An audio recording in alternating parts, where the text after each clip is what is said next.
শবে বরাতের রোজা কয়টি এবং কিভাবে রাখতে হবে? প্রিয় ভাই বন্ধুরা, শবে বরাতকে কেন্দ্র করে আমাদের সমাজের ভিতরে কিছু আমল রয়েছে এমন, যেগুলো হচ্ছে বিদআত, যেগুলো হাদিসের ভিতরে কোনো স্থান নেই, রাসূল যেটা করে নাই, সাহাবায়ে কিরামগণ করে নাই, এইগুলো অনেকে করছে।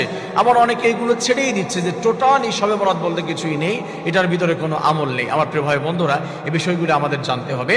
স্পেশালি শবে বরাতের যে কয়টি রোজা রয়েছে, কেউ বলেছে 3টি রোজা, কেউ বলেছে 5টি রোজা, কেউ বলেছে 7টি রোজা। আসলে শবে বরাতের যে কয়টি রোজা কিভাবে রাখতে হবে এমন কোনো স্লোগান, এমন কোনো কথা, এমন কোনো বিধান হাদিসের ভিতরে খুঁজে পাওয়া যায় না যে এই কয়টি রোজা। তবে হ্যাঁ, রাসূলুল্লাহ সাল্লাল্লাহু আলাইহি ওয়াসাল্লাম প্রত্যেক মাসের 13 তারিখ, 14 তারিখ, 15 তারিখ রোজা রাখতেন।